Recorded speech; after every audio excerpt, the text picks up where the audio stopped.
Ayan guys, habang busy ang aking mag-ama sa paggagawa ng bahay, ako naman ay itong aming puso negro ang aking ginagawa. Yan, so utay-utay ko din ito guys na ginagawa. Bali ito yung sa may CR namin. Yan, ito yung magiging puso negro ng aming CR. Utay-utay lang para hindi naman tayo masyadong mapagod.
Grabe sa ng pawis natin. Yan naman konti. Yan maya ulit. Matapos nyo sa pare-pare. Yan. Ayan. So matatapos na sila guys. Saan? Ito? Oh. Ayan. Nalagyan na ng kahoy. Sa loob. Dito ako sa kabila dadaan. So, pansamantala muna ako nag-stop sa paghuhukay ko ng aking puso negro dahil ako'y sumama yung lasa ko guys. Sumama yung aking lasa kaya ako'y nag-stop muna. So, dito ko muna titingnan sila. Ayan o. Yan, so nakapaglagay na sila ng kahoy. Supposed to be guys, dapat sana sa halip na kahoy ay tubular. Ang gusto ko sana dito, kaya lang hindi talaga kaya ng aming budget, kaya no choice kundi ito na muna ang aming gamitin pansamantala habang kami ay wala pang magandang budget. So ang mahalaga palagyan ng bubong at kami ay makalipat na. So ayan, so matatapos ng aking mag-ama. So, sa ngayon ay hanggang dito na lang ulit muna. So mag-aantay na lang ulit kami magkaroon ulit ng budget na pambili ng yero na pambubong namin dito.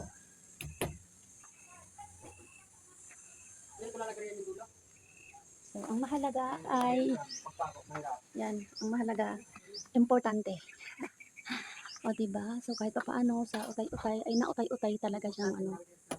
Nautay-utay talaga.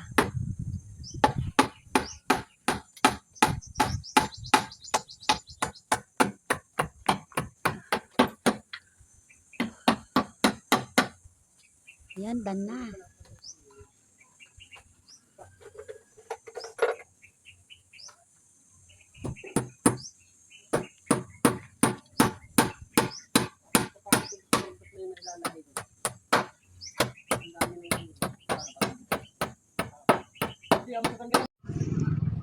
Ay, lahatin mo na daw yung kahoy dyan na. At ibigay mo may baybayra.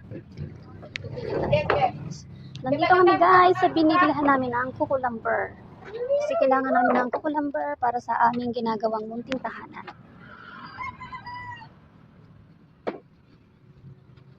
So yan na kailangan niyang mamili ng kukulamber na gagamitin kasi mas gusto niya yung talagang matigas na siya guys. So ayaw doon niya ng medyo mura pa na niyog kukulamber. So ayan, so kahit paano ay pagpapatuloy na naman ulit namin yung aming na-pending na ginagawang munting tahanan guys. So ito ang kanilang mga stock dito na kukulamber.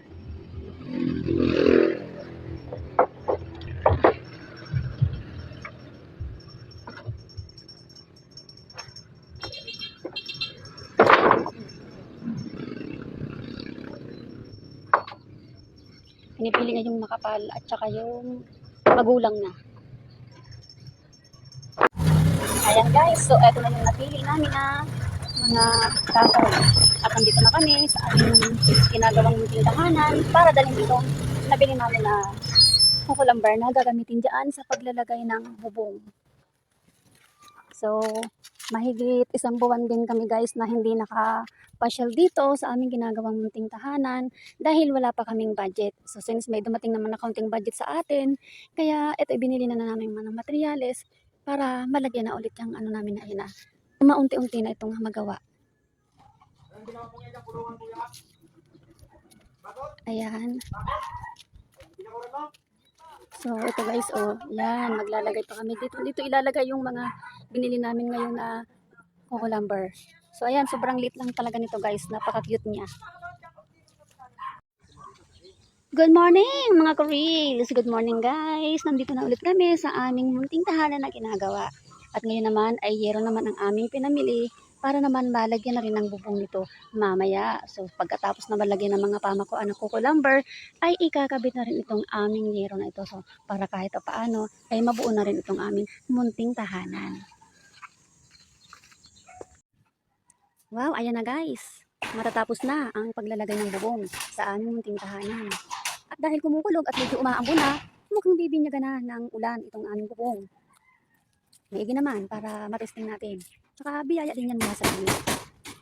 Tingnan natin dito sa aming loob. Tingnan natin guys.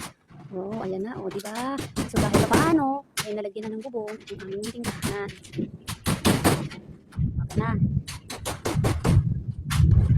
Naririnig niyo ba guys ang malakas na kulog? Kumukulog talaga siya. Oh, ito yung dito sa likod. So, itong space na ito guys, ito yung magiging CR namin at saka kusina. So, tayo-tayo lang. Kapag may budget na ulit kami, saka ito naman magagawa. So, sa ngayon, ito na lang muna, nabubong ang aming nagawa. Dahil ito na lang ang kaya ng aming budget.